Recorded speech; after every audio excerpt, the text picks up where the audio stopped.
Hello learners, आज हम पढ़ने वाले हैं गॉसेस थ्योरम का तीसरा एप्लीकेशन।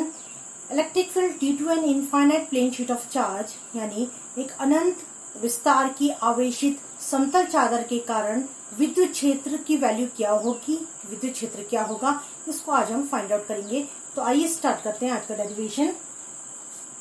ठीक है, मान लेते हैं ये एक infinite plane sheet of charge है।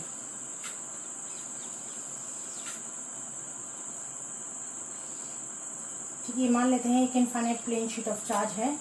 फिर एक बात यहाँ पे ध्यान रखिएगा, मैंने इससे पहले वाले वीडियो में भी आपको बताया था कि ये एक्चुअली में जो शीट है वो इनफाइनाइट नहीं होती, फाइनाइट होती है, लेकिन इसके बहुत नजदीक के पॉइंट्स के लिए ये शीट इनफाइनाइटली बिहेव करता है, इसीलिए इसको infinite plane sheet of charge कहा गया है। ठीक है, इसमें हम पहले थोड़ा चार्जेस को ड्रॉ कर लेते हैं।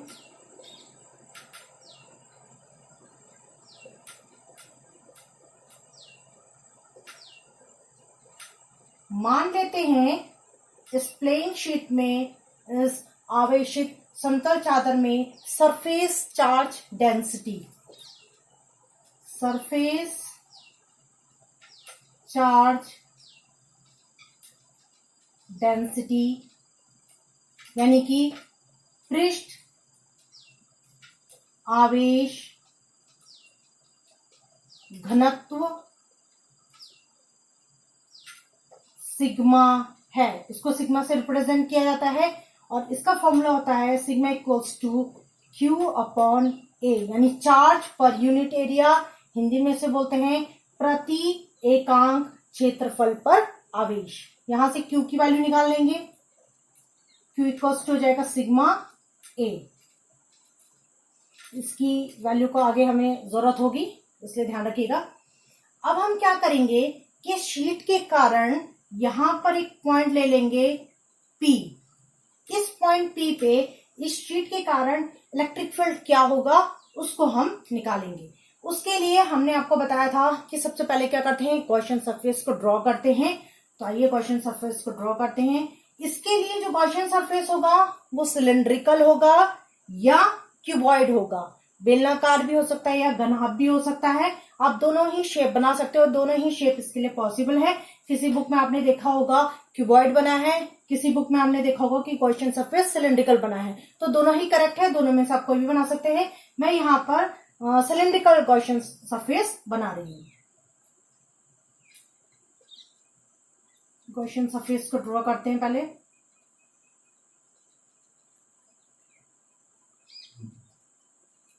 ये गॉसियन सरफेस है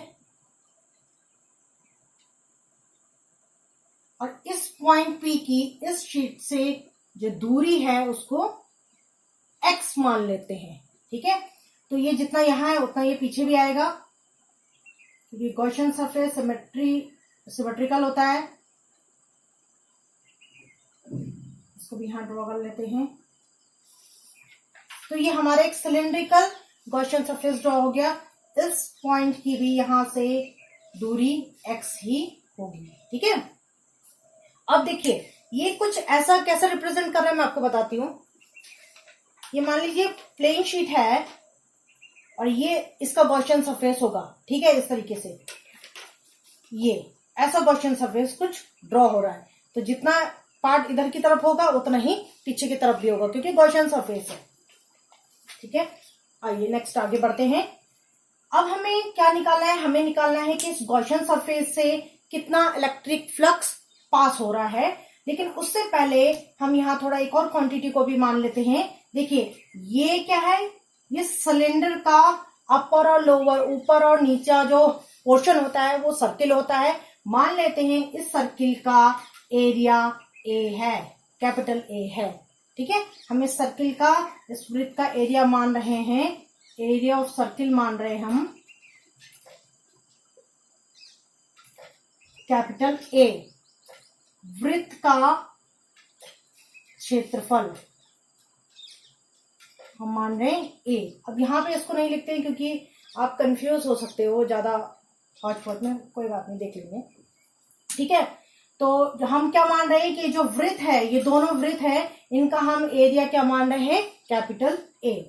अब देखिए इलेक्ट्रिक फ्लक्स निकालने के लिए कि कैसे गॉसियन सरफेस से इलेक्ट्रिक फ्लक्स कितना गुजरेगा, उसको निकालने के लिए हमें इस सिलेंडर को पहले 3 सरफेसेस में डिवाइड करना पड़ेगा। जैसे हमने इनफाइनाइट हमने वायर के लिए किया था, वैसे यहां भी करेंगे हम। तो इसको हम 3 सरफेसेस में डिवाइड कर लेते हैं। इसको मान लेते हैं S1 सरफेस, इसको मान लेते हैं हम S2 सरफेस, और इस पूरे सरफेस को यानी सिलेंडर का जो कर्व्ड एरिया है यानी कि वक्र पृष्ठ है, इसको मान लेते हैं हम S3 सरफेस। तो ये पूरा का पूरा सरफेस हो जाएगा S3 सरफेस। अब हम क्या निकालेंगे, पहले S1 सरफेस से जो इलेक्ट्रिक फ्लक्स निकलेगा उसकी वैल्यू को निकालेंगे, S2 से कितना इलेक्ट्रिक फ्लक्स निकलेगा उसको निकाल लेंगे, फिर S3 सरफेस से कितना इलेक्ट्रिक फ्लक्स निकलेगा उसको निकाल लेंगे, फिर तीनों को ऐड कर देंगे तो टोटल इलेक्ट्रिक फ्लक्स निकल जाएगा जो इस गॉसियन सरफेस से गुजरेगा। ठीक है, तो देखिए φ1 इक्वल्स टू, हमें पता है close integration E vector dot ds vector, ये फॉर्मूला में पता है क्योंकि ये सरफेस S1 के लिए है तो S1 लिख लेते हैं यहाँ पे। देखिए यहां पर एक छोटा सा कोई इस P को यहां लिख देते हैं, यहां पर जो एरिया वेक्टर होगा वो परपेंडिकुलर आउटवर्ड होगा, लंबवत बाहर की तरफ होगा सरफेस के, तो इसके लंबवत बाहर की तरफ ये वाला होगा। हम इस फिगर से साफ साफ देख सकते हैं जो इलेक्ट्रिक फील्ड का डायरेक्शन होगा वो ऐसे ऐसे होगा और ऐसे ऐसे होगा। ठीक है, तो इलेक्ट्रिक फील्ड का डायरेक्शन भी इसी तरफ है, यानी एरिया वेक्टर का डायरेक्शन भी इसी तरफ है और इलेक्ट्रिक फील्ड का डायरेक्शन भी इसी तरफ है। तो यानी इन दोनों के बीच में जो एंगल बन रहा है वो क्या है, 0 है। तो यहां डॉट हटेगा, कॉस आएगा, कॉस 0 डिग्री, और कॉस 0 की वैल्यू 1 होती है, तो ये हो जाएगा क्लोज इंटीग्रेशन E ds। ठीक है, E हमारा कांस्टेंट है इसलिए E बाहर आ जाएगा, E क्लोज इंटीग्रेशन ds। और देखिए ds छोटे छोटे सभी पार्ट को मिला देंगे तो सर्किल फॉर्म करेगा, ये पूरा का पूरा सर्किल फॉर्म करेगा। और इस सर्किल का एरिया मैंने स्टार्टिंग में माना था कैपिटल A, तो इसकी जगह आप लिख सकते हो A, तो जगह EA φ1, ये वो इलेक्ट्रिक फ्लक्स है जो सरफेस S1 से गुजर रहा है। इसी तरह φ2 निकालेंगे। ठीक है, φ2 यहीं पे निकाल लेते हैं बगल में। φ2 equals to close integration E vector dot ds vector equals to, ये S2 सरफेस के लिए इसलिए S2 लिख लेते हैं। अब यहां देखिए, यहां भी हम जो एरिया वेक्टर लेंगे वो भी बाहर की तरफ होगा, नॉर्मल होगा और बाहर की तरफ होगा। ये देखिए नॉर्मल है और बाहर की तरफ होगा। इलेक्ट्रिक फील्ड का डायरेक्शन भी इसी तरफ होगा क्योंकि मैंने आपको बताया कि जो इलेक्ट्रिक फील्ड का डायरेक्शन है वो ऐसा ऐसा ऐसा ऐसा बनेगा। ठीक है, तो ये पूरे चार्ट में ऐसा इसी तरीके से बनेगा। तो इलेक्ट्रिक फील्ड का डायरेक्शन भी इसी तरफ है, एरिया वेक्टर का डायरेक्शन बाहर की तरफ होगा, लंबवत होगा, नॉर्मल होगा, तो वो भी कुछ ऐसा बनेगा। ठीक है, तो इन दोनों के बीच का एंगल भी यहाँ क्या बन रहा है, 0 बन रहा है। तो आइए इसको आगे करते हैं। E ds cos 0 की वैल्यू 1 हो जाएगी। S2 E ds, E constant है, बाहर आ जाएगा, क्लोज इंटीग्रेशन ds। अब देखिए इसका A माना था तो इसका भी A होगा, दोनों सर्किल का जो भी यहाँ अंदर जितने भी सिलेंडर में सर्किल्स बनेंगे उन सब का एरिया A ही होगा, तो यहाँ भी इसकी वैल्यू A होगी, तो जगह E A। तो φ2 की वैल्यू भी कितनी आई, E A। ठीक है, अब यहाँ पे हम φ3 निकाल लेते हैं। देखिए φ3 कौन सा फ्लक्स है, जो ये सरफेस है जो सिलेंड्रिकल इस सरफेस से गुजर रहा है, ये वो जो इसका कर्व सरफेस एरिया है यानी वक्र पृष्ठ है, इससे कितना फ्लक्स गुजर रहा है उसको हम फाइंड आउट करेंगे। तो उसके लिए देखिए यहाँ पे एरिया वेक्टर का डायरेक्शन हमें पता है सरफेस के परपेंडिकुलर होता है और बाहर की तरफ होता है, यानी कि लंबवत होता है, बाहर की तरफ होता है, तो वो कुछ ऐसा बनेगा।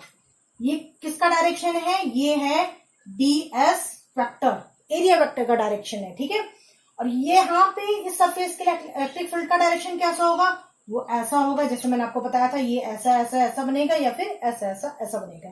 तो इलेक्ट्रिक फील्ड का डायरेक्शन ये हो गया S3 सरफेस के लिए, जो कि क्या है, इन दोनों के बीच का एंगल क्या है, फिगर से साफ साफ दिख सकता है, 90 डिग्री है। तो आइए अब स्टार्ट करते हैं। E vector dot ds vector, S3 surface लिख लेते हैं, close integration E ds cos, इन दोनों के बीच का एंगल यहाँ 90 है, तो 90 डिग्री, और cos 90 की वैल्यू कितनी होती है, cos 90 की वैल्यू 0 होती है, तो ये पूरे की पूरा 0 हो जाएगा। यानी इस कर्व सरफेस से, जो सिलेंडर का कर्व सरफेस है, उससे कोई इलेक्ट्रिक फ्लक्स नहीं गुजरेगा। अब हम क्या करेंगे, टोटल फ्लक्स निकालने के लिए φ1 φ2 φ3 को ऐड कर लेंगे। अब मैं इसको मिटा देती हूँ, आप देख लीजिए। φ1 φ2 और φ3 को हम क्या करेंगे, ऐड करेंगे, तो टोटल फ्लक्स हो जाएगा, मान लेते हैं टोटल फ्लक्स क्या है, φ है, तो देखो φ1 प्लस φ2 प्लस φ3, ये हो जाएगा EA plus EA plus 0, EA plus EA plus 0, तो ये हो जाएगा 2EA। ठीक है, हमें गॉसेस थ्योरम से पता है कि φ इक्वल्स टू होता है Q अपॉन एप्सिलॉन नॉट। ये Q कौन सा Q है, ये Q वो चार्ज है, वो आवेश है जो इस गॉसियन सरफेस के अंदर इनक्लोज होता है, इस गॉसियन सरफेस में, इस गॉसियन सरफेस के अंदर होता है। तो इस गॉसियन सरफेस के अंदर जो चार्ज होगा, इस सरफेस पे जो चार्ज होगा, इस सरफेस को इनक्लोज किया हुआ जो चार्ज होगा, सिर्फ उतना ही होगा। ये जो होगा, इसकी वैल्यू सिग्मा ए होगी, इक्वल्स हो जाएगा sigma A upon epsilon naught. इस इक्वेशन को इक्वेट कर देंगे, तो ये हो जाएगा 2EA equals to sigma A upon epsilon naught. A को कैंसिल कर देंगे, तो E की वैल्यू आ जाएगी सिग्मा अपॉन 2 एप्सिलॉन नॉट।